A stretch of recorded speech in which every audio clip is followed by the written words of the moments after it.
and then just sit back and listen to you'd get free press because people would be bitching because it'd be, it's like. You do know that they changed like the Redskins names. I don't even know what the name. It used to be the Washington, I know there was the so it has been Redskins, changed, but not the Redskins. It's been changed to something else, but I saw this one clip years ago. It was before they changed the names, and the guy he took like the Redskin logo and put a white face on it and called it the Caucasians. And walked around the town with it, and up in where where the Redskins play. It was so many people pissed. I'm gonna be honest. It was like, what's the difference? Y'all walk around in Redskin gear. I can't walk around in a Caucasian. As a white person, gear, I'm a bit offended that there's not a mascot team. A Caucasian. You know what I'm saying? The Caucasians. The problem is they'd suck. Well, in football, but basketball, right? they probably would struggle with basketball. Crackers or something. You're not going to be able to recruit the top African American talent for this team. I'm going to play for the Crackers, honey. I'm playing for the Crackers. You'll be the biggest sellout in Black America. The Alabama Plantations. It's just going to be hard to recruit with that name. You know what I'm saying? You'll be the biggest sellout in Black But we don't have anything America. named after us. I guess some statues and stuff, but like a team? But y'all own everything, so I guess even though the team not named after you, I'm still waiting on my share. So I guess I don't know. I rather have ownership than my name on the. I'm with you on that. But I hadn't seen my share yet. If you are part of an Indian tribe and you got a casino, everybody gets a check, right? And everybody says how white people own everything, but I hadn't gotten the first check. Some nice casinos. They are nice. I hadn't been to an Indian casino. I've only been to Vegas. My grandmother's mother was Indian. Was a full Indian. Your grandmother's mother. My grandmother's was mother. Full-blooded Indian. Full-blooded. But so that makes you. So when we talk Indians, I got some theories on that as well. I don't even know if we're recording yet. What does that make you, an ape? Okay. I don't know. But so and I say that, okay, my grandmother's mother was a full Indian, but I would venture to say every Black American is Indian. We were already here before for the transatlantic slave trade. We were the natives to this country. Really? That's my theory. That's my theory. Okay. Because you think about it, you don't see a lot of these slave ships that they claim to have and took all these people over, and you look at the numbers, it's like 12-some million people that was transported from Africa to America. I'm like, that'd be a feat in today's time. I don't care how much time you got to transport 12 million people. Well, but that's over how much of a period of time? 100 years? I think it started in 1640s. Well, if it's 100 years, then how many is that because they per eventually year? stopped it. They eventually stopped it where, okay, now you slave owners got to start. 12 million. 12 million people. It's like 10 to 12 million people that claim it was transported from Africa to the United States the Americas for the purpose of being slaves. For the purpose of being slaves. Now, so you say the Americas then, does that include like Cuba? I mean, let's say South America. South America. Who knows? I don't know. Yeah. The islands, the West Indies, stuff like that. But my theory is that what if we were already here? What if, let's say the African American, and I think that's just another wedge to drive us between our actual land, is by calling us Africans to make us feel like we're actually not of this land. But what I'm saying is I think we were here before all that even started. We was already here, is what I'm saying. And then they took the land from us. Wow. That's my theory. I've never heard that theory before. Oh, Is that an original cue? No, it's not original. It's some, I kind of got a little quiet. It's weird when that happens. I can't take credit for that theory, but I did a little digging into it. It's an interesting theory. I did a little digging into it, and they really don't have evidence of slave ships. Okay, we got this piece of a boat. They told you in school that was what it was. It's not even documented. They told you in school Christopher Columbus discovered America. Well, that's true. They did tell me that. Tell the kids the truth. They named the whole day after. They named the whole day. He sailed the ocean blue in 1462. He did discover it. discovered it for I mean, for himself. He was a Spaniard, but he was working for he was out there sailing along, somewhat lost, and he discovered this place. I mean, somebody else didn't discover it first. How do you discover something? It's all in the marketing queue. Yeah. You know, I'm just saying I think they tell a lot of lies to us. Oh, well. And I would say they especially sold a lot of black people a bunch of lies, you know. Well, I don't think exclusively. And when I say they, I'm talking about the United States of America. Even before the Revolutionary War, you know, it was what we was colonies. Right. Colonizers. I think they probably had good intentions. I doubt it. To colonize. I mean, I'm glad we're not still English. No, I'm glad we won the Revolutionary War. I am glad about that. We Americans, or we'd be speaking that Queen's English. The Queen's English. You know, if you go to Canada, they got a queen on the money. Queen's English. Do you know the Queen owns more land than anyone in the world? The Queen. Well, but she owns it as the Queen. As the Queen. It's not necessarily whatever the Queen's name is. She done died. What she died? What, last year? What was her name? The Queen of England. I can't even think of the dang lady name. You know, that whole was thing it Elizabeth? I mean, isn't it always? Queen Elizabeth, the 9,427. Shoot him, Elizabeth. Shoot him. I never understood the whole royalty thing, and I never understood American people's fascination with it. The monarchy. And then when you get into it, you realize it really doesn't have, they're just there to parade around. They don't make the laws and stuff. I know they're influential and, you know, like they may be a point. I don't know exactly how it works. Bet they could get you hung if they want it.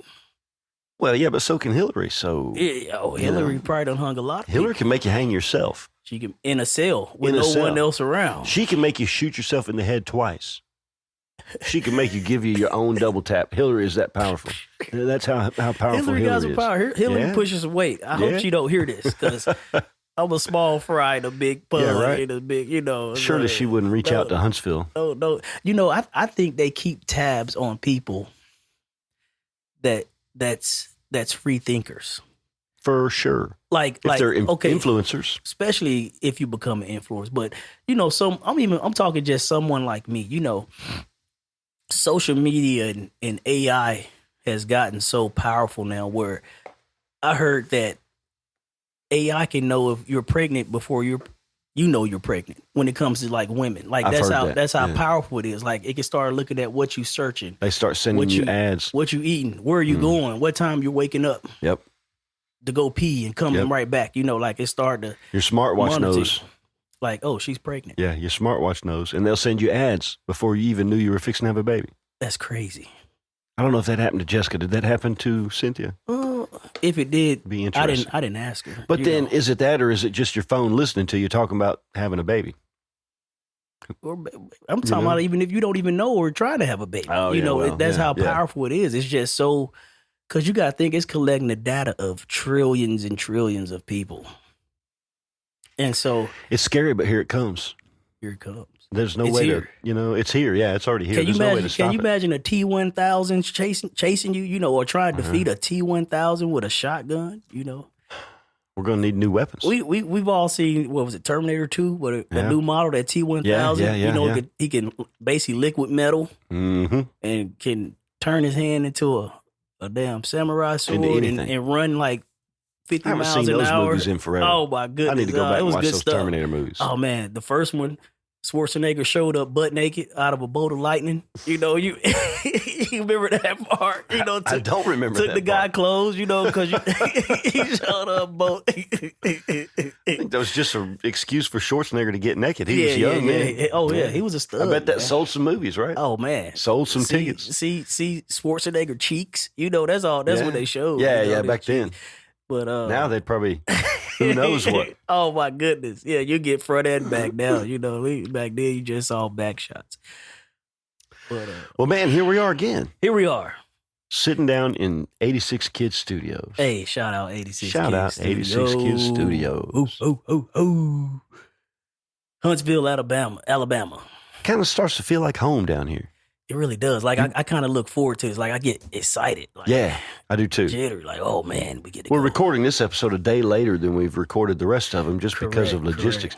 It's interesting. I was talking to my son on the phone on the way down here. Mm-hmm. I said, I'm on my way down to record the podcast. He said, don't you usually record on Mondays, Tuesdays? I said, yeah.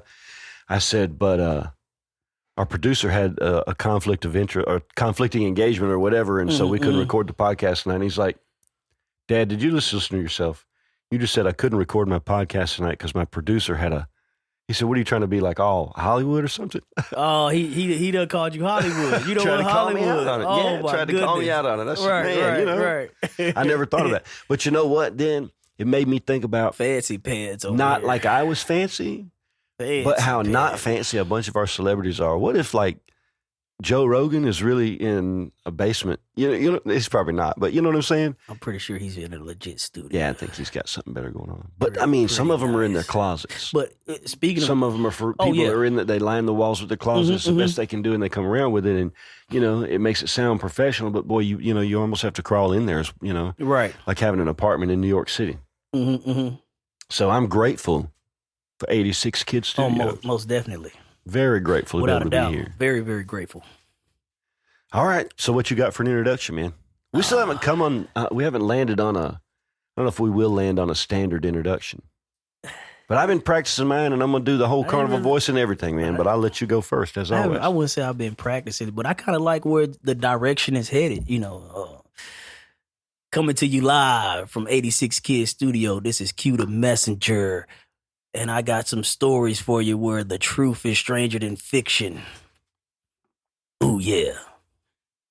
I macho man that one a little bit. A little bit. No, it still sounded good, though. You know, I like that. I don't know. I'm just, whatever. I was trying to figure out a way to come in, like you know, like if we were playing the blues to put like a little lick in there in the middle, but I didn't know where you were going, so I didn't know what, you know, like you don't want to knock on somebody's. Right. I'm not a musician, but I know you don't want to step on whatever it is they're doing. Live and in living color. Live and in color.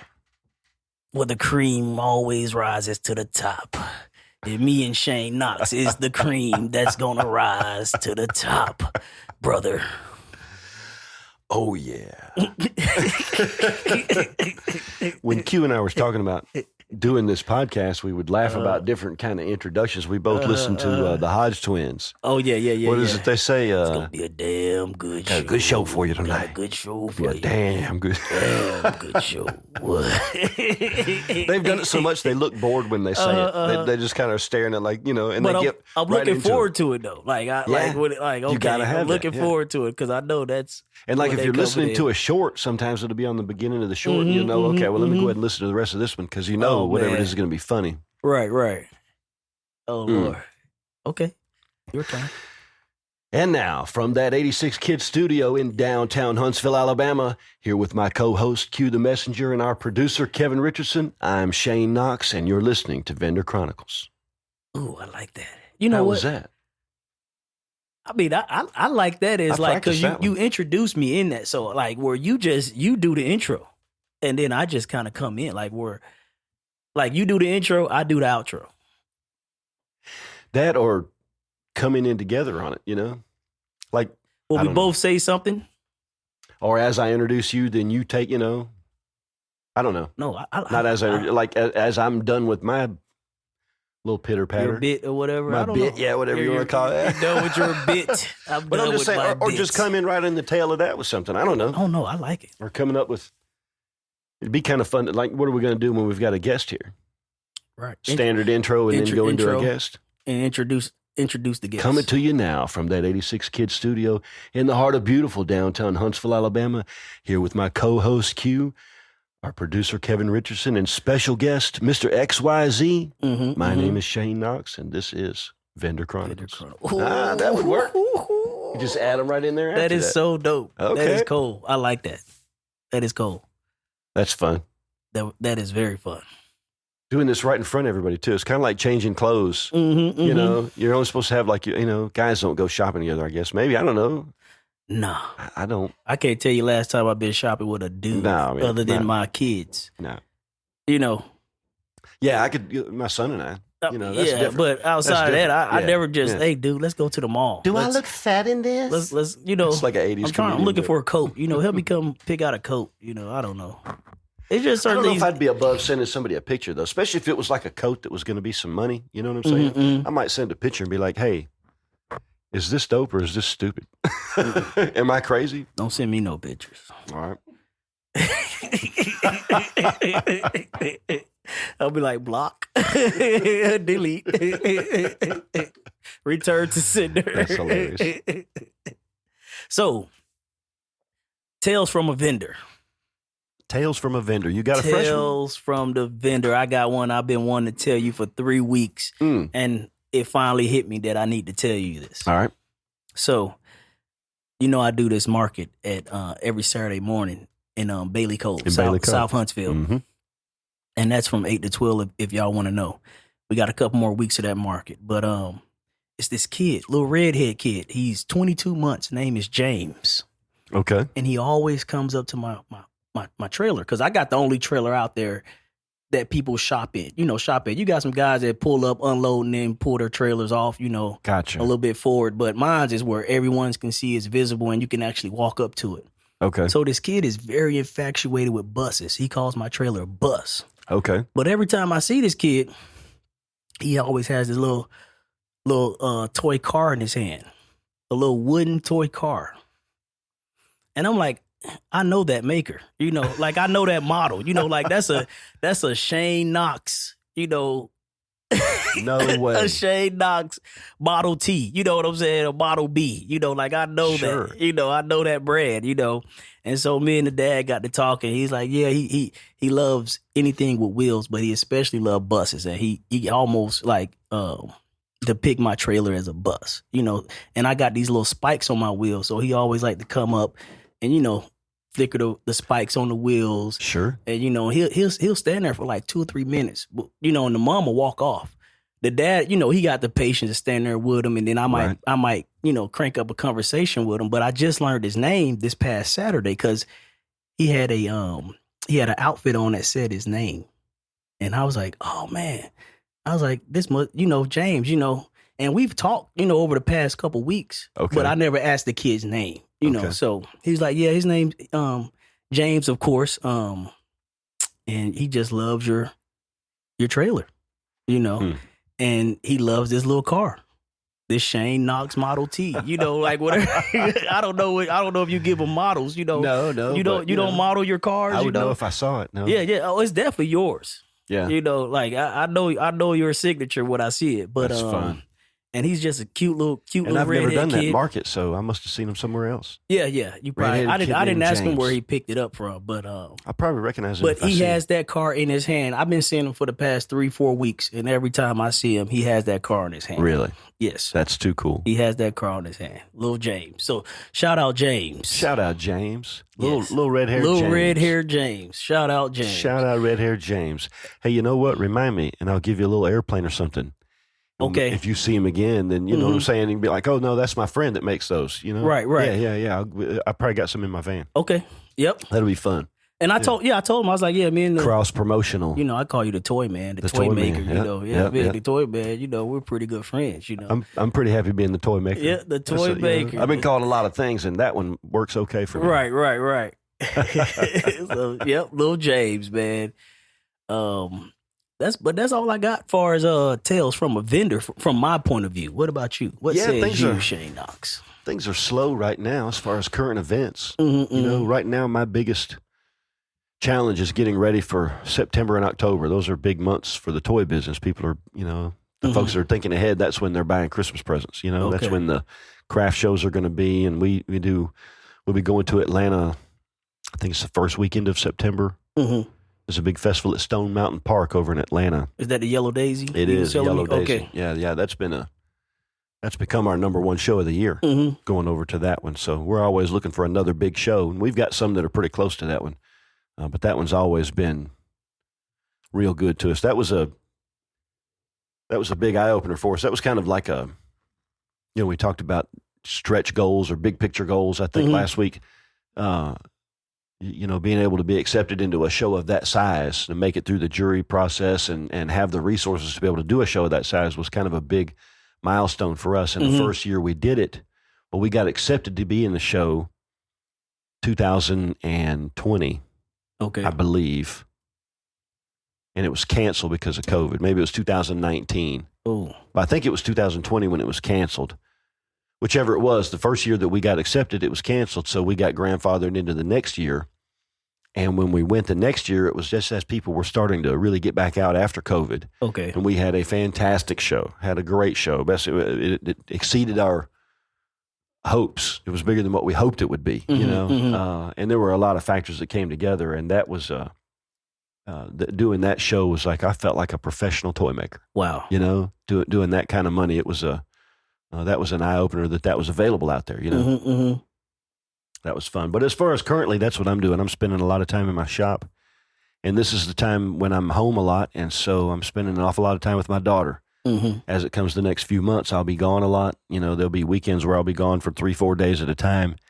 And, of course, that makes it tough on my wife. She's got to take care of everything by herself. And I miss my little girl when we're gone like that. Right. So I spend as much time with her when I can as I can. And she likes to play outside. Yeah. She's in a phase where if you say the word, you could whisper outside. You can be in the kitchen doing dishes, and she's in the living room watching Miss Rachel, and you say, outside. And all of a sudden you hear whatever she had in her hand hit the floor, and those little feet come padding in, and she'll run right past you and go to the back door, hit the sliding glass door. She's ready to go outside. Wow. She wants to be outside. Yeah. I'm at that same point with Enzo as well. He loves to be outside. Loves that outside. You talked last week about the lawnmower. That was so cool. Oh man, that dude loves the lawnmower. I mean, that's probably his favorite. One of his favorite things to do is ride that lawnmower. How does he feel about rocks? Is he big into rocks?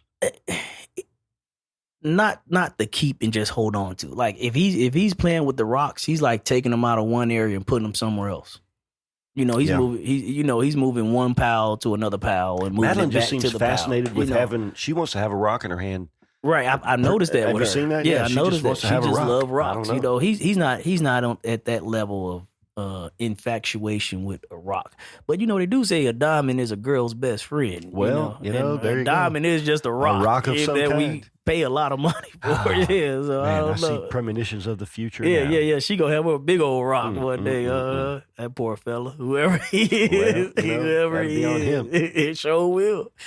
That won't be my problem. But good luck. If you and Cynthia were getting married today, would you buy her a diamond engagement ring? Yeah. Okay. Probably would. I've just seen a lot about because I think the backside of the diamond industry. Oh yeah, and how like that the blood diamond. Let's say the blood diamonds. Yeah, they're making lab diamonds now though. Yeah, but the whole tradition of you got to buy a diamond ring for an engagement ring really only started fairly recently in this country, like the 40s, 50s.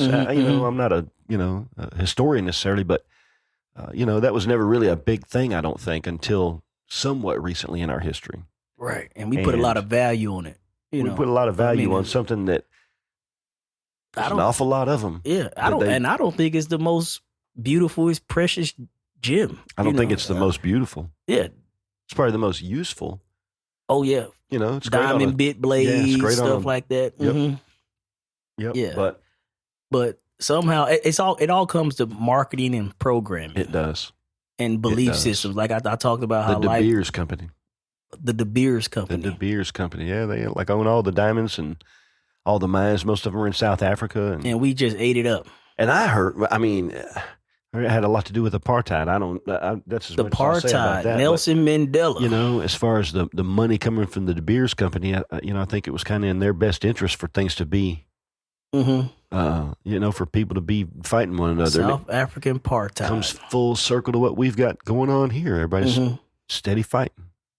We talked about that last week. The divide. The divide. The great divide. The great divide. I think I kind of mentioned this to you a while ago about like how things come in cycles, or is this book out there called The Fourth Turning? And I don't know if you looked into it or not. Not yet. But how basically like how it's a crisis every 80 years. And right now we're at the end of our we're in our 80-year crisis, coming out of World War II as a country. Coming out of World War II began the 80-year period of crisis. The 80-year period of the turning. Okay. So that was so let's just say each turning or each section of the turning each is 4 sections. Right. Each section lasts, let's say, roughly 2 decades, 20 years. Okay. So you got like I said, every 80 years. So let's look back. You had World War II. Oh, so another crisis would be due then at the end of those 80 years. At the end of those 80 years. So what, World War II ended in 45, 46. Somewhere in there, yeah. You know. Yeah. So we're in that last 2 decades of our turning. So We're what in would our be fourth the new crisis. Our fourth turning. What we're experiencing now. Just the divisiveness of let's just look at it. Let's just look at it from a, let's say, a financial point of view. You know, the dollar really ain't nothing. True. You know, and the way we're printing money, how the country's going. You know, how the wealth gap. Let's consider the wealth gap as a crisis. You know, the rich is steady getting richer. You know, like when they say the economy's good, they say, oh, the S&P is high as it's ever been. You know, these companies making this amount of money. But let's look at but there's a few people controlling that. Yes. And let's look at your everyday individual. Right. I mean, it's hard out here. It is hard, but at the same time, even our poor people have, globally speaking. Oh, yes. We got running water. I mean, they got access to running water. Yeah, thank you. The poorest of the poor has access. The poorest of the poor have and might have water. a cell phone in their pocket. Maybe. You know. But, you know, there's access to running water, and there are programs. Now, whether or not those programs are good, whether they've, there's a lot of ways. I understand that that's not, I'm not saying programs with a naivety that I think that that's a solution, but in a lot of places, there's not a program at all. Not a good one, not a bad one, not a anything. There's no. Oh, no. Yeah, like, let's say just food stamps, you know. Listen, Jessica and I rode a scooter around one of the Bahamian islands one time. Mm-hmm. We took a cruise ship. And they rent these little scooters, and you're supposed to stay right there. Was y'all on Nassau? But we might have been wherever the Atlantis I think that's like the resort big, is. Nassau. That's their main island. I want to say we drove our little tiny scooters, like a little 50cc. Little Vespa. With both of us on it. It wasn't even a Vespa, man. It was like a knockoff of a Vespa. Yeah, it was. I was a Chinese Vespa. At least the Vespa. I knew if I had to, I could walk across this island. I didn't want to, but I knew I could if I had to. But we rode this little scooter all the way around the island, and boy, when you got out there, it looked like you were just kind of out there on your own. You know, there was some poor folks that lived out there. Man, I've been. Yeah. You see some, a standard of life that the poorest among us don't. Oh yeah, it's tough. Folks under the bridge, that's about the only comparison, really. And that's a way of life in a lot of different. I remember places. we was out there. we went to the Bahamas. I was 18 at the time, so this was 22 years ago. This was a while ago. Okay. This was early 2000s. And I remember kids coming up to me and, hey, I dance for $1.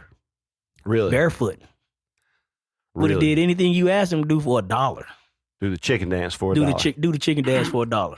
And I just kind of just gave them all money. I don't want to see y'all dance. You don't got to dance for me, but here you go. I had some dollars in my pocket. But I remember that. I was like, man, this is tough. You got this, no telling how much money is really flowing into this country. So let me ask you this. Yourself, where's that money going? Just to play devil's advocate. Yeah, where's that money going? Just to play devil's advocate. Okay, devil's advocate. I don't know, but whatever. Let's say that you. I like devil. I usually like to play the devil's advocate. All right. Okay, you caught me off guard, Shane. Let's say that your parents and you grew up in whatever place this is in the Bahamas, right? Okay. Now your parents were in management at the Atlantis Resort. Mm-hmm. Y'all were doing fine. You had a health care plan, whatever the Bahamian, you know what I'm saying? Y'all had money, whatever. You I had had a nice braces, house. Got my teeth fixed. All we're this. We're good. Yeah. You got a battery scooter and everything, right? Okay. And you live like 10 blocks away from the port where the cruise ships come in. Mm-hmm. But during the summertime when mom and daddy are at work and you have free reign, as like I grew up anyways, mm-hmm.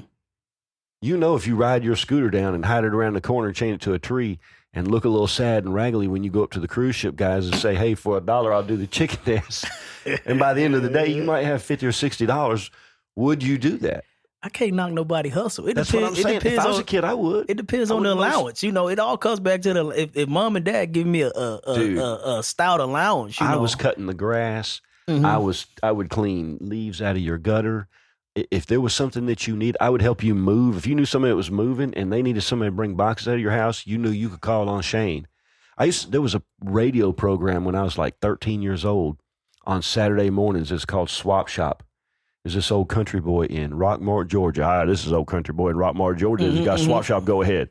Hi, my name is Shane Knox, and I will mow your grass, or I will rake your leaves, or I will clean your gutters, or help you paint your house. You had a commercial. Whatever you need. It was me live. You could go on this guy's thing live. Okay. It was a call-in radio show, and you could call in. And I was like 13 or 14, squeaky voice calling in, and then I'd give my phone number. We had a landline, I'd be sitting by the phone. I'd be like, waiting on use the phone because if somebody's going to call me and give me a job, and I would get multiple You generated jobs. business off of that. Come by on Wednesday and do this and such. All I have is a bicycle and my parents can't drive me. Where do you live? But, I could ride a 10-speed a long ways. Do you have a lawnmower? Because if you do, I can get there somehow. Yeah, man. I can't bring my lawn. Yeah, buddy.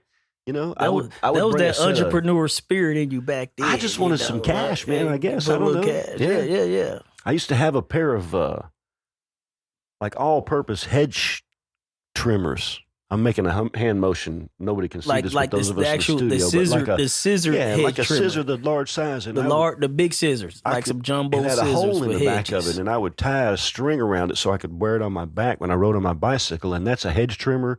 That's an edger. If you're an entrepreneuring young man, it's hard to edge a driveway with it, but you can do it. Trust me, I used to.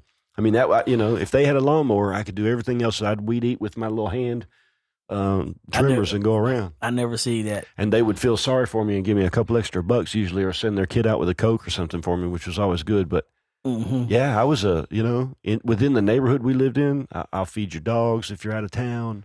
I'll come and turn your sprinkler on. Water, feed dog. Whatever you need. Yeah. Yeah. Wow. I was hustling from as early as I can remember. Did your parents take any cut from it, or they just let you keep all the money? Nope, they let me keep the money, and I was allowed to use their lawnmower if it was close enough where that was around. Okay. Yeah. What about gas? No, I had to buy. I had to buy the gas. Oh yeah, you had to purchase your own unleaded, huh? And I was real careful to keep the lawnmower clean and the blade sharp. My father was not a handyman, and I knew how to sharpen a blade on a lawnmower, and so it was kind of of course I had to cut our grass too. Now, don't get me wrong. You didn't get paid for that one. Oh no! You got we had that conversation in episode 1. The allowance, allow you to live here. Allowances, exactly right. Yeah, we allowed you to come to the dinner table tonight. I allowed you to come to the dinner table. No, and our grass had to be cut on a certain day by a certain time, or I had to pay a fine. Dude, I'm not making that up. Oh man! If it wasn't cut on a certain day at a certain time, I had to pay a fine. I don't know if I disagree with it. Was it a financial fine or a flesh fine? Like it wasn't like you might get spanked on the butt. I was too old for that by that time. Okay. But no, it was money, if I'm not mistaken. I'm pretty sure it was a financial. You're out using my lawnmower to cut the grass. And you're making money, and you got your own little business on the side. I can respect that. It's my phone that people are calling in on, to get you to whatever, So if you're going to run a side hustle out of my house, I'm not taking a cut. But at least, and I didn't make you buy the lawnmower. But I want the grass cut on Tuesday by 7. I don't feel like that was unreasonable. I don't think that's unreasonable. No, that's something I would do to my kid, I think. And it was a way of, I could see myself doing there's a, even if it's arbitrary, sometimes there does have to be a rule. Whether you're we've had a lot of conversations recently about being a free thinker, but you still live within the framework of a civilized, situation, and it should be that way. And so I learned 2 things. Follow the rules until you can't anymore, and know what the consequences are for breaking them or for getting caught breaking them, Maybe that's a bad way of looking at it. If there's any kids listening, maybe I don't know if that's the best advice, but listen, anybody that wants to say that they never break the rules, 71 miles an hour on 565 is illegal, technically punishable by jail. You know what I'm saying?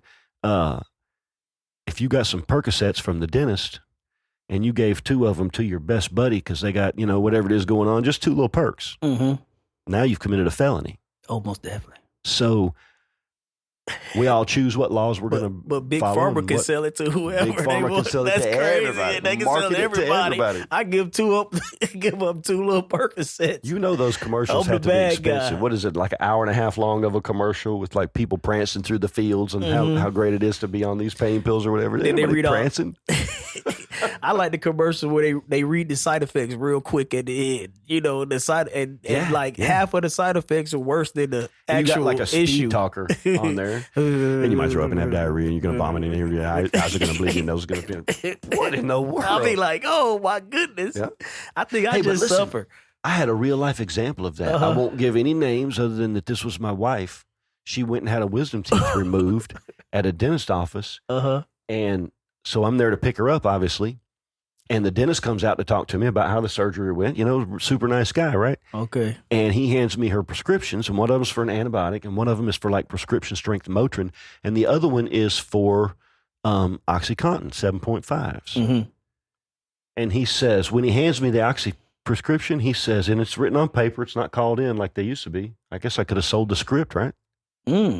But when he hands it to me, he says, have her take those whether she thinks she needs them or not. Oxys. Whether she needs them or not. That's an opioid pain killer. We've got an opioid So even if I'm pandemic. not in pain, still take them. That's what this dentist told me to tell her. It ain't like it's an inflammatory or No. So whether she thinks she needs, nope. clot the blood. It's just whether you Have her take this like it was an antibiotic. Yeah, if she needs it or not, take it anyways. She didn't even fill the script. But, I'm not against opiates necessarily. I'm not against anything, but for me, I don't want them. You know. I wonder. Yeah. I wonder. Is it it has to be incentivized to the doctor writing the script to seems like fill the script. You get what I'm saying? Like I'm only gonna get paid this $50 if she goes fill this script. Like I hope he lost money on that one. What's the benefit of them pushing these addictive pain pills? There is a benefit though. It has to be. It has to be for me to keep pushing them to you. You know, and especially it just seemed really strange to me that. You know, I mean, you spend 5 minutes on social media and you're going to see something about an opioid addiction. You know, it's rampant in our country. Oh, okay. I can't think of how many people die from it, but I watched this thing on Netflix where, I mean, for over years, people dying from addiction to those pills. And Big Pharma got sued, you know. Oh, yeah. Sued. They had to pay like $10 billion, but they made, let's say, $100 billion. You get what I'm saying? Like that don't the scale's not balanced. If I can make $100 billion, only have to pay 10, I would do it. Of course, yeah. You know, you put it in our scales. If you could put 10,000 and make 100,000, you'd come out of that 10,000 quick. I'll come out of 10,000 real quick. I'll break my arm writing that check. Right. So, you know, and then you think about 10 billion. Oh my goodness, drives me crazy. But the other thing is freedom. Freedom. Are we truly free or are we not? I'll give you an example. Okay. I'm a diabetic. I take insulin. Okay. You can most definitely kill yourself with insulin. I'd have to take a big old dose. You know, anybody what would it do to you if you overdosed on insulin? Does it shoot your sugar down low or it spikes? Insulin makes your body burn sugar. And low sugar is bad. High sugar is bad too, and low sugar is bad too. I'm oversimplifying it, but low can be immediately bad. Immediately bad. High is like, oh man, you've been. If it gets low enough, you can go into a coma, from which you may or may not ever wake up. I've had some really low blood sugar sometimes, and I guess I'm all right. You get loopy? I can still drive. It's very much like being drunk. Yeah, very, very much loopy, like being drunk. Okay. When you can't think straight, and yeah. And I've even heard that you can smell like alcohol. Your breath can smell like alcohol. I don't know if that's true or not. I've never had anybody say that to me, and I've been really low a couple of times. Okay. But so you have to have a prescription to buy insulin of almost any kind. But now Walmart has started offering an insulin that's available without prescription, and turns like an over the counter, type insulin, and buy very affordable. And it's one generation. Like the latest and greatest, this is one generation behind the latest and greatest today. So it was the latest and greatest 20 years ago. And when you say latest and greatest, are you talking about just how does it improve? You have to take less to get the same results? You know, like for me, for instance, using the latest and greatest insulin, I guess I won't say brand names. You know, I don't know if that's whatever, but for me, using the latest and greatest makes it easier to regulate your blood sugar continuously to keep it. You know, the last thing you want is highs and lows. The peaks and the valleys are what kill you. You know, if your blood sugar, if you eat something and your blood sugar spikes up 150 points, that doesn't feel good. And then when it comes back down, that really doesn't feel good. So they're constantly working on new formulas, new ways of, man, I'm not a scientist. You know what I'm saying? Yeah. The point of it is that the new stuff is good, but the 20-year-old stuff was latest and greatest 20 years ago. You know, it kept people alive, including me then. And now you can get that with no prescription at Walmart. I don't know why I was bringing that up that we were talking about drugs. Talk about being freedom. The point of it being, without insulin, I'm not going to be okay. It's going to take a long time for me to die, but I will. It's going to be liver damage and, what have you. Why do I need a doctor to tell me that it's okay? I've been taking it for 20 years. And now I can get it without prescription at Walmart. I can just walk up and get it. And guess what? I've never died. You know, it's interesting that the drug companies have such a stranglehold on medication that should be available over the counter. Of course, it's dangerous. A bottle of Jack Daniels will kill you. And you can walk into any store and buy one and chug it right now. You chug a fifth, you might be in bad shape. Yeah. But you can most definitely walk into any grocery store right now and buy enough alcohol to die today. To kill yourself with alcohol poisoning, and yet a legitimate medicine. There's no recreational use for just insulin. No, I think bodybuilders take insulin. Outside of that, I don't know what else you would do. Yeah, I mean, for some reason, bodybuilders take insulin to help them bulk or whatever. I don't know why. I don't know. I've never been a bodybuilder, but I've always been interested in bodybuilding. It helps your I know body that's use part of their glucose, cycles. Yeah. Probably keeps some, the fat down. I don't know. That's interesting. Yeah. I never thought about that.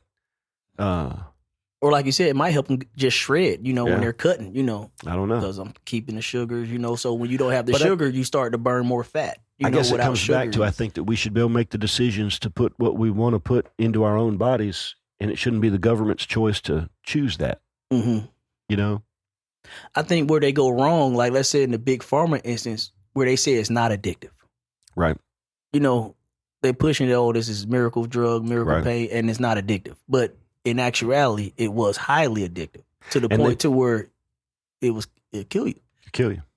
And they push that narrative through the doctors. And when your doctor tells you this is not addictive, this is okay, you tend to believe it. Or, we were raised to believe that we should believe that. And I think it's another example of how, let's take another look. Does this really need to be, When it comes down to it, the doctor is your employee. And when you go to a doctor and you pay them money, you have hired this person for their expertise, for their education. You've hired this person. I don't know. I wouldn't call him your employee. He's the employer, the employee of whatever insurance company. He might be your employee if you're actually paying him out of pocket. But how many people actually pay doctors out of pocket? I might pay him a copay. But still, your money went to pay that salary. It came through an insurance company. It's just crazy. It's crazy how the whole system works. It really is. It really is. He really works for big pharma and insurance companies. For sure, because what little you paid him is nothing compared to what he made from kickbacks on pushing OxyContin 7.5, filling scripts. To the dentist that did that, I know you're probably not listening, but if you are listening, hey man, that's not good. Quit doing that stuff. Yeah. Did you even ask me as the husband? Hey, listen, has your wife ever had any addiction issues? Because if so, I've prescribed I've prescribed an opiate pain pill here, but that wouldn't be appropriate if she's ever struggled with addiction. She hasn't, but if she had, maybe that script lays on the dashboard, right? And maybe she drives the car next and sees that script and immediately stops on, and now here we go again. You know what I'm saying? And of course, that wouldn't be the dentist's fault, for sure, but it might be the right thing to do to ask about it. Correct. And when we say addiction, this stuff is where it's like heroin addiction. Highly addictive. Like you'll get sick if you don't have it. You get to that point. Sick. Yeah, you'll get physically sick if you don't have that drug, Rush Limbaugh, the talk show host, remember? He was buying it on the street. Oh. He had I never heard this story. Oh, for sure. Yeah, that was he had to come on and apologize. He went to rehab. I know Chris Christie smoked crack. I never heard. Chris Christie smoked crack. I never heard about Rush Limbaugh pills on the street. He had some kind of procedure, and they gave him opiate painkillers. And got addictive. And he got addicted. And liked it and more, and then they finally cut him off. And, it came down to a point where he was buying them in a parking lot. Oh, man. Yeah, and he got busted. Oh, man. Went to jail. You ever see that movie, Don't Be a Menace? Like what? A long time ago. Long time ago. Like, what would you do for your addiction? You know what I'm saying? I wonder if Rush Limbaugh out there, selling his cheeks or whatever, just to get a perk, like what would you do? If you need it, I need it, man. I need it, He's out there getting his buds glazed, for a Percocet. Goodness. I don't know. I think Rush had the money to pay, probably. Okay. Let's hope so anyways. He didn't get that low. He didn't get that low. Okay. That happens though. I don't know. It's really sad. We joke. It's sad when people get to that point to where you're willing to sell your body, to sell yourself for a temporary high for any reason, but a temporary high, especially. Correct. It's so sad, and I can't imagine watching a family member struggle through that. No, I can't imagine. Wow. I knew a guy whose son, I can't remember what it was that he did. Mm-hmm. Some kind of pills anyway at a party. Mm-hmm. The kid was like 17 and he took some. It was the first time, according to the kid, who knows. But anyways, he ended up in the emergency room that night. His dad had to come and get him. And, it was a big deal. It's like, there's some stuff out there that's one time. Yep. And I can't imagine. I'm never one to judge what another grown adult does with his or her own body. That's your choice. You can do it. I may or may not agree with it, but it's not my place to agree with what you do with yourself. Mm-hmm. But I don't understand why people experiment with things that have a potential to kill them. If you're shooting heroin, I mean, a lot of people die from that. Why would you do it that first? What would bring you to that first time? Say, you know what? Today I'm going to try heroin. It could possibly be deadly, especially nowadays. Right. It ain't like you're the first person to do it.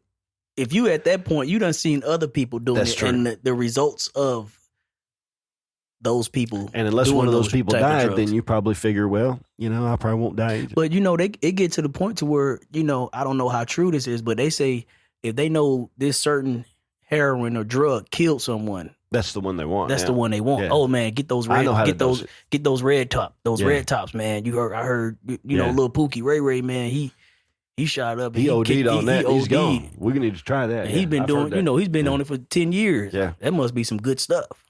Yeah, it's crystal meth. It's like you never see somebody that's like, I've smoked crystal meth all my life, and look how successful I am with my beautiful wife and our house in the suburbs and our 3 perfect children. That's not a meth head. You don't ever. There's never anybody that you could say that about, but yet people still smoke meth. There must be a reason. Meth. Why is it, self-destructive behavior? Or it's just that. But on the flip side, I don't know. I don't know. How many people have we all known who really messed up their lives on alcohol? Whether it was a crash, a DUI situation, whether it was just an addiction to the point where whatever it is, we've known that wino that couldn't go without having a a alcohol bottle of is highly Mad addictive. Dog or 2020. Correct. And yet we've all taken a drink or 3. All taken a drink, 3, 2, 4, 5. We always think it won't be me. It won't be me that becomes addicted. I don't have that gene that means that when I drink one, I got to drink 17 of them. Nobody wants to admit that about themselves until you've lost your house and your kids and your correct, your world. Yeah. But then a lot of people recognize that they're going down that road and stop before they're, before it gets too bad. What's the difference? I don't know. Some people seem like they just, but there's a gene, I guess. They say it's like alcoholism is genetic. Sure. Oh man, his dad was an alcoholic. Oh, he's an alcoholic. Or you don't know when to stop, Like I still drink, I drink a beer or a cocktail or whatever. Sure. But I get to a point to where I know, right, this is my limit. Right. And I don't know if that's because I just always like to be in control of my fallacies and my being and who I am and my actions. Okay, I can monitor my alcohol. the hardest drug I ever done was I smoked some weed. I Right. smoked weed in high school, and Sure. it was more of a peer pressure thing, a let me fit in type situation for me because I never really enjoyed it because it always made me feel weird. Okay. It always. But you couldn't die from it. No, I could smoke all the weed I wanted and wouldn't die. Yeah. It's not like you smoke saw all the somebody weed. that's like, oh, look at that guy right there, man. He's got sores all over his face. Right. Yeah. Couldn't Tyrone overdose. Bigum's, he was Correct. he wasn't smoking a joint, that's for sure. Nah, he was a crackhead, and kind of the switching gears, like we've all known the crackheads, Sure. especially in my neighborhood. Yeah. So what this is what it does to you. What makes you want to go put that pipe to your lips? Why and would you become do that Why the would you first do time? it if you know the results of it? Now we got historical data of crackheads. Just Right. walk down the street. It's a joke. This at is this what you point. want to be. You want to be a crackhead. You want to be a crackhead, really? Yeah. Yeah. Why would you do something like that first time? That first time. Peer pressure, probably. Either that or an intense need to escape. Mm-hmm. And I do understand that. Mm-hmm. But I remember as a kid, my I remember my uncles and my cousins, mixing up crack Really? in front of me. Wow. Turning cocaine into crack rock. Turning it into crack rock. Yes, I've witnessed that firsthand. Cooking it. Cooking Is that what it's called? On the stove, boiling it down in some water. Wow. And I'm like, these motherfuckers some chemists. Why didn't? Yeah, it seems like if you can figure that how the hell out. they figured out how the steps to making crack rock, It seems like if you could Stretching figure your that crack out, you rock. could figure out a way to make good money doing something doing else. something that you ought to be looking over your shoulder. Correct. That's the one thing I've never understood. It's like, why would you? Oh, we all make our choices. I'm not a mean- judgmental person. And these just the things that like I remember as a kid, experiencing. Sometimes I think it's easier to My knucklehead, cousins and uncles, cooking up crack rock. cooking up crack rock. They if they were smokers, I didn't know. Right. They say don't get high on your own supply. I would hope they Right. wasn't smoking the crack rocks back then. They say it's got a very distinctive smell. I don't really remember smell. I wasn't standing over the stove while they was Sure. cooking it. I think Well, but if they were smoking, I don't know what it would they smell were like if you were responsible cooking. enough not to have me in the kitchen. Right. I'm in the living room looking in. I've had very little You experience. with surprised crack. how smart kids are. Oh, sure. Like I knew that they were making crack. If you Not doing it, that they were saying, if you're "Oh, doing we're it in the making house, crack," yeah, they know. But I just knew, 5, Yeah. 6, 7 years old. Like I just knew I knew they sold drugs. There's a funny country song. A guy named Corey Smith. Mm-hmm. He's from over in Georgia, your way, over near Athens. Okay. But anyways, he's got a song called Daddy's Weed, and it's about his daddy's got a workshop out behind the house, and one day he was out there looking for a hammer or something. He moved over some paint cans and he found a bag of weed. Oh man. He's like, my daddy's out here smoking weed. And then he rolled up some and smoked it himself. Smoke you a joint. It was pretty funny, yeah. I saw the behind the scenes with this guy, and he said he played the song for his dad the first time before he played it for anybody. He said if his dad told him he couldn't play it, then he wouldn't. He said his dad just laughed about it. I don't know if it was a true story. Probably not, but who I cares? spoke some Yeah. weed. You found my weed. But you you won't- found my stash. At but least you he won't was die smart from enough to that. try to hide it. He Right. tried to at least hide it from Exactly. you. He'd keep his bag on the dresser. Hey, go roll your joint. Right. Whenever you feel like it. When I was working for Rent-A-Center, I saw an awful lot of that. Kid in one hand, the blunt in the other. Like, I don't know if that's the right way to do Oh man, it. I remember. I've been in the car as a kid, and family members hotboxing, Oh, yeah. Yeah. going down the road. Yeah. Hotboxing. And you turned out okay. I turned out messed up, Shay. You can kind of, if you want to say that, That's I'm relatively speaking. I'm pretty messed up, man. I need therapy. That's why I need this. I need these conversations. But I got Apropos of nothing, uh-huh. I'm going to comment on your shoes. Okay, yeah. I saw this man in a pair of Vans on Sunday. Check out my swag. Some tan and brown suede Vans. Those were some sexy shoes. It was really hard to understand how you kept those looking so clean at the market. It's a gravel parking lot with dirt. I'm gonna tell you and something. they were clean. I'm I mean, gonna stop you right there, Shay. I'm gonna tell you something. all right. I'm so smooth I can dance underwater and not get wet. Ah, That's how I kept love those shoes so clean. But go ahead. I'm well, sorry. today's I'm a sorry. pair of red high top Vans. Oh yeah. These are and fly they're too. suede too, if I'm not mistaken, or are they canvas? I'm Yeah, not they- sure. they suede. look like They- suede. they Yeah, suede. yeah, They suede. Well, They I tell you suede. what, it takes guts to wear suede out because you know what it takes to keep it up. Mm-hmm. You got to make sure some things you can't. Especially red. Like if Like, I'm wearing if a it pair of- rains, Oh yeah. these bleed bad. Like I'm wearing a pair of Vans myself, but these are like the old man slip-on Vans. Yeah, you got like the Hey Dude Vans. Well, and there's a These are the bleach spot shoestring on the blend. front, on the top of them. I dropped a drop of bleach on them when I was doing some laundry. While I was doing laundry in Vans, I don't know. You got to get the splashless bleach. yeah, something. You got to upgrade your bleach game.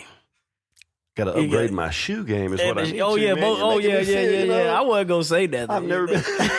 You know, Appreciate you letting me get away with it. Roll up in here in some raggedy shoes. Hey, you know, iron sharp as iron. I'm glad I can help make you you know, better. thanks, you know? man. Help you make you Thanks. better. I need fashion advice at every opportunity. Trust me when I tell you. You know what? I'm looking at the timer over here. 55 minutes and 12 seconds we've been talking. Oh man, that's it. You know what the audience doesn't know is Q and I got together at the coffee shop last night. Oh, I got some stories I want to tell from the coffee shop. Ostensibly, listen, that was a night too, and we're not going to be able to. We Oh. got together ostensibly to talk about the podcast, and we ended up having. We should have just put a mic down in between us because We talked for 4. It was almost 4 hours. We They- started at 6:30. I didn't get home to 10:30. they kicked us out of the Starbucks, and so we just went and sat on the chairs out in front of Starbucks and kept on talking, And kept on and talking. never got a bit of business. We both brought a legal pad and did not write one thing Not down. one. We just Well, but see, then Q's buddy shows up Oh my goodness. with chicken and waffles. It was very random. Like it was so We're s- arbitrary. We're Like, sitting in Starbucks. We both had a coffee, but we're just kind of talking now. Q had taken a phone call. Yeah, stopped by the house, whatever. Next thing you know, what's it, Mark? Mark Brown. Shout out Mark Brown. Shout out Mark Brown with the chicken and waffles He in said, Starbucks. Can I just bring it in here? We just said, well, what are they going to do? Right. You know? And you know what? And as I was replaying that event in my head, he even brought syrup and hot sauce for He us. brought us some syrup and hot sauce, ladies and gentlemen. You can't make this up. I mean, I mean, sitting in a Starbucks. I get a random call on a what is that, Tuesday, on a Monday. on a Monday. On a Yeah. Monday, hey Q, what you doing? Hey, I got something I want you to try. I'm not at home. I'm not at home. I'm at the coffee shop. It's I'm going at to the be a coffee minute. shop. Yes. Oh, man, your wife's home? I heard one side of this conversation. Yes. Wife's Yeah. home. Let me call Yeah. her and let her know you on the way to drop it off. Exactly. That's what he said. I Next thing called you know- Cynthia.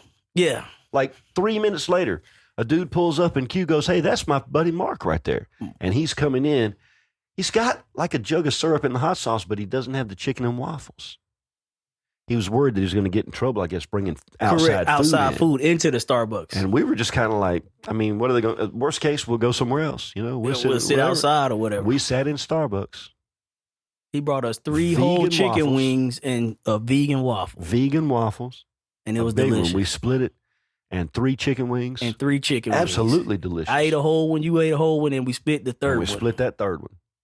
Kind of grabbing at it too. I'll be honest with you. Like, hey, don't take which one's bigger. Look. You split them in half, and I get to pick which And half you got I to take. pick which half. That's Right. Making We had chicken and waffles in Starbucks. Making Shout out sure. Mark Brown for the Shout chicken. out Mark Brown. It was delicious. It was. And honestly speaking, probably the best breading. Mm-hmm. Didn't need hot sauce. It did not. But then, so I ate my first wing with no hot sauce Mhm. just because I wanted to get the flavor of the wing, and it was perfect. Perfectly cooked, juicy, moist, delicious, right? So then my half of the second wing that we fought over, I did put hot sauce on it. I'm a hot sauce guy. And there was enough garlic in the breading that it really brought out the flavor of the hot sauce. I'm telling you now, if you put 10 of those in front of me right now, they'd be gone before this podcast is over. I would. Wow. The podcast would be over. I'd be eating hot wings. That would be what we needed to do. They were delicious. They were absolutely delicious. Mark Brown, thank you, sir. Thank you so much. Man. And that was very unexpected. Random. Very random. But you know what? Random stuff doesn't happen unless you put yourself out into the universe and give it an opportunity to happen. If you Correct. sit at the house, if we'd have been at the house, had we chosen not to get together last night, Mm-hmm. then we wouldn't have had that experience. Right. I'm thrilled that it happened and grateful that, you know, I spend a lot of time by myself in my shop. Mm-hmm. and nothing, I mean, sometimes something random happens, Jehovah's Witnesses come by and they get right next to the window. Are you ready for Jehovah's return? I bark like a dog at the window just as they come by and scare the crap out of them every time. And as soon as I can, I'm just like, rah, rah, rah, rah, rah.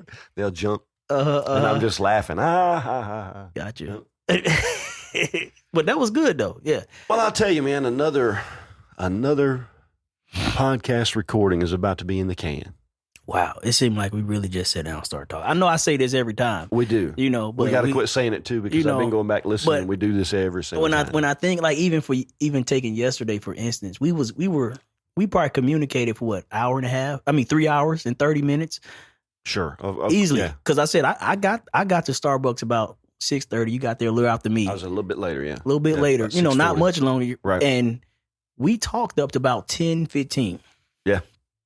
So from 6:30 to 10:15, and didn't get nothing accomplished. Maybe. When I say that, I mean, what we want to talk about the podcast, but right. we just talked about a little bit. Last 10 minutes? We probably threw some things out there, but outside of that, we pretty much just communicated the whole time. But we also brainstormed some, and when Jessica asked me, "Did you get anything done?" And the first thing I said was, "Well, not really." And kind of laughed a little bit, but then as I thought about it, I realized that, first of all, some of the things that we talked about last night crossed a line into the personal that probably neither one of us are going to, at one point or another, we maybe divulged something to the other person that was maybe personal, but then helped us have a better understanding of where that person was coming from. Mm-hmm. And I think from the beginning, one of the things that we've said about this podcast was that we want to figure out a way to break down some of these barriers. And if we can understand how a person thinks who has a different set of life experiences than we have, it seems right to say that I can learn something from that person, but I can become a better, if nothing else, a better communicator. Oh, most definitely. I think you got to be a good communicator even to do something like this. I think so. And I think this is making me a better communicator. And as I understand more your depth of experience, which is very limited. I would disagree with that. So here we are. At 86 Kids Studios in beautiful downtown Huntsville, Alabama. Correct. And now it's time for Cue the Messenger. Cue the Messenger. Okay. Something important to say. So this is going to be a little interactive. And all you have to say is true or false. Okay. Ooh. True or false? True or false? No nuance. I'm not allowed any you can't. Wiggle room. No wiggle room. Either all in or true or false. All right. So here we go. I'm giving you some verses out of a song that I just heard recently. I love song lyrics. The song is called "Tell Me That's Not True" by Skip Marley. Okay. Tell Me That's Not True. I'm not familiar with it. By Skip Marley. Okay. Here's number one. Better you build a bridge than instead you build a wall. True. Better to love and lost than to never have loved at all.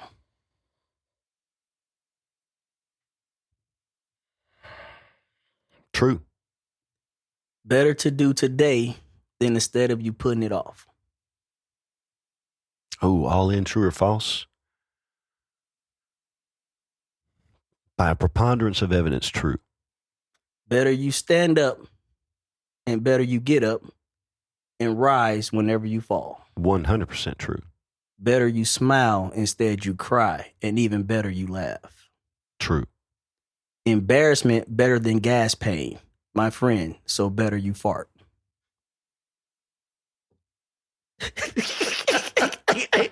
Hey, I didn't write this. Oh, my goodness. Depending on what company one's in. Hey. True. Okay. Let's say it's metaphor. All you can say is true or false. True or false. That's all I want. We got to get through this. We got to get through this. I was hoping that was the last one. No, I got a few more. No, that's all right. Wisdom better than smart. For sure. Real is better than fraud. Every time. Free better than bought. True. Gold is better than bronze. True. Health is better than wealth. True. Peace is better than war. True. Now is better than later. True. The present is better than past. True. Prevention better than the cure. True. Long life better than fast.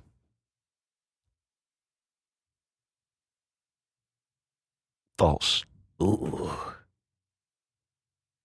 We got one false. Was that the last one? That was the last one. Was it really? Yep. Long life better than fast. Long life better than fast. Who was it that said it's better to burn out than to fade away? I never heard I think it was Bob Dylan. I never heard it said that way. I think it was Bob Dylan that first said that. It's better to burn out than to fade away. That's been in a whole lot of. So Def Leppard. Mm-hmm. What was the album? I think. You know, you the music guy. Pyromania.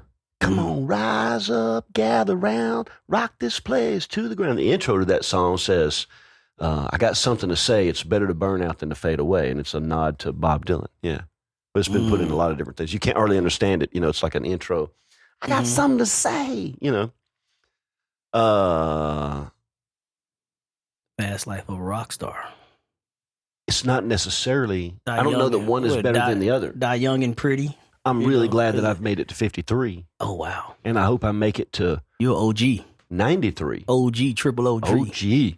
Triple OG. But I don't want to make it to, if at 83 I'm done and I'm in a hospital bed somewhere and I'm hooked up to machines, if you're my friend, when you come to visit me, you'll accidentally kick that cord Oh, unplug it. on the way out. Just, I'm talking about like wrapping around your leg so it yanks out of the machine, and then just walk away like a drunk with a gas plug still in his car. He just drove off and just left it in there. It's, you know what I'm talking about? Yep. Wow. Yeah, as long as I can be, like, I don't have to be able to run a marathon.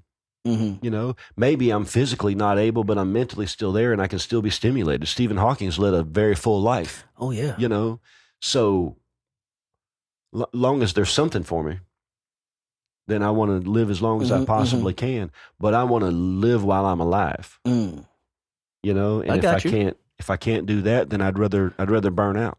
Only the good die young. Only the good die young. Because you Shout think out Billy Joel. you think you live long enough, you become the villain. Maybe, but I'll tell you, as I get older, You get more cynical. I've always been cynical. All the scales fall off, and you actually start to see the world for what it is. You know, for me, we had a real personal conversation last night, and you know some things about me now as far as my past. So for me, the older I get and the more I see the world as it is, the more beautiful it is. The more beautiful. That's a fact. That's a fact. I'll tell you that. The older I get and the more I understand or think I understand, the more I see around me, the more I stop to see the people that I come into contact with and pay attention to who they are. Some of them are just kind of drones. You know, some people are, you know, they don't have anything interesting, but there's enough interesting people out there that, yeah, the more I see, the more I love it. I'm surprised you find me interesting. I think you're very interested. I'm just a simple man with simple taste. I would disagree. And I think sometimes simple man with simple taste. The most interesting people are the people that have taken another path. You want me to quote Robert Frost to you? Look, you know I will. I will bust it out. Come but on. Listen, I'm I'm watching the clock. It does with some Robert Frost. You want to know some Robert Frost? The path less taken? All right, I tell you what. When we're done, we got something else we got to talk about. Okay. And somebody's got to keep the peace here. Why is that? No, I'm just kidding. But here's the thing. We said last week that, you know, we kind of made it almost like a season finale. And here we are now with another episode. I'm not sure if this is the finale to the finale or if this is the beginning of a new season. It's probably the finale to the finale if I'm truly accurate. But one of the things that we want to do moving forward is we want to bring some other people into these conversations. We talked last night about having a periodic guest, somebody that, you know, not every single podcast will have a guest, but somebody that for whatever reason is similar to what we are. Maybe they're vendors, you know, it would be heavy on vendors.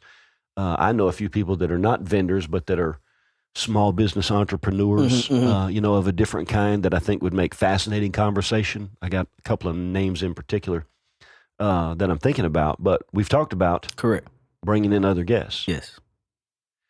Now, one of the things I might bring up, we would love to have a suggestion. If you want to come and sit in our podcast, get with Q or I, and we'll think about it.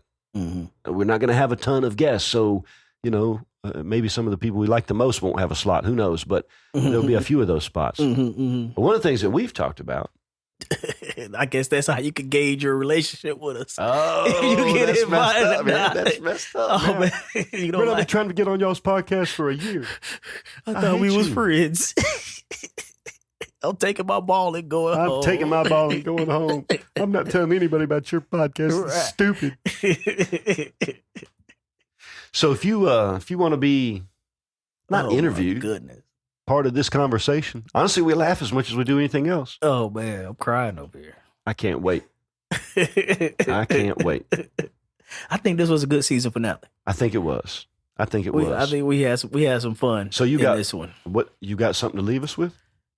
I know you gave us the true false. That's what I wanted. That's kind of what I wanted. I know you got a nugget in there. Oh, you know what? Okay, I did promise a bit of Robert Frost, didn't I? Okay. Yeah. You close us out. So, y'all heard me quote the road not taken one time. Word for word, verbatim. I think I was pretty close on it. It was I memorized that. It was like quote unquote. It's one of my favorite Robert Frost poems, but it's kind of one of everybody's favorite. You'll see that everywhere on a poster. Two roads diverged in a wood, and it's like a pretentious thing on Instagram, probably. I took the road less traveled, and that has made all the difference. I love this guy vernacular. You know what I'm saying? What was that? Pretentious? What was that word again? Pretentious? Pretentious. Man. I could have said thirst trap, but that's probably not using a thirst trap. Pretentious. I need to read more books. So we've talked a lot about unity. We've talked a lot about breaking down the barriers that are supposed to divide us. We've talked to the divide. Robert Frost talked about that in the poem, and I think it was called, can't remember what it was called. You can look it up. I didn't practice this ahead of time either, so now I'm going to come straight off of my head. Now I've been put on the spot. I can't quote a poem. Hold on, wait, edge of my seat. Come on. The play seems out for an almost infinite run. No need to worry about a little thing like the actors fighting. The only thing we need to worry about is the sun. We'll be okay as long as nothing goes wrong with the lighting. We out. From 86 Kid Studios. Downtown Huntsville, Alabama. I'm Shane Knox. And I'm Q the Messenger. Here with our producer, Kevin Richardson. This is Vendor Chronicles.